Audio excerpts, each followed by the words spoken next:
I'm Dave Dunlavy, the Secretary-Treasurer of the 1903-1909 Early Ford Registry. We have an interesting and challenging project that I want to tell you about. We'll start with Chapter 1.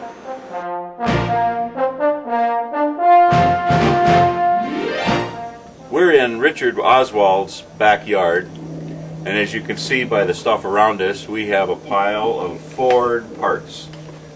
Tell us what we got here, Richard. Model N parts. There's one car, the body and everything. This here is about maybe 70% finished, and needs some more love and care, which you're going to take care of when you get back to Pickwick. Okay. Right. Or someone is anyhow. Yeah. I said, Charlie, I want that Model N, and he said, well, you can't have it. I promised the guy I got it from that it would never be built. I said, I'm going to take that Model N home. So I did. He noticed I had a Model T pin on, and he said, boy, you know, my dad was in the Model Ts quite a bit back in Kansas, and he had something I think called the Model N.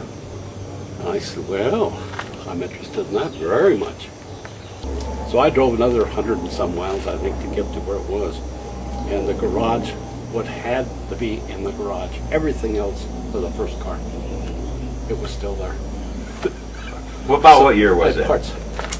This has been at least 25, 30 years ago. I told the man that, or the lady, I said, you know, I'm going to take that home.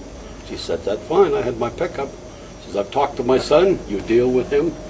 And here was all these extra parts that really came with the first one. Just like they'd been side by side one time or another. Then sometime in the next couple of years, Yes.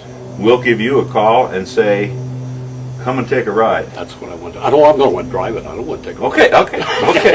We can do that. We can do that. Well, Richard, I know that you've been around Model Ts a lot, and in fact, you've been a Model T Ford Club of America member. And tell me about the rest of these offices you've held. Well, I was on the board for 6 years, I think. Then I became president of the National in 1982. Can you remember the first time you either rode in or drove a Model T? Oh, when I was a youngster, I guess somebody had a Model T, and there was a neighbor down here, I.R. Olson was his name. He says I.R. Olson, and he lived down here just a few blocks down below me, and he had a couple of 15s that he built. And I was always looking at it, and finally one day he said, come on, let's go for a ride. So we did.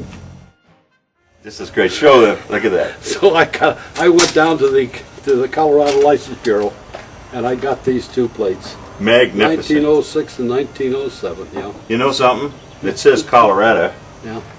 This car will be titled in Iowa, Yeah. and it will reside in Michigan, but it'll have these plates on That's it. wonderful. Okay. That's wonderful. Okay, now Richard, I see you've got a plate here. Tell us about that plate and that number. Well, this plate came on number 528.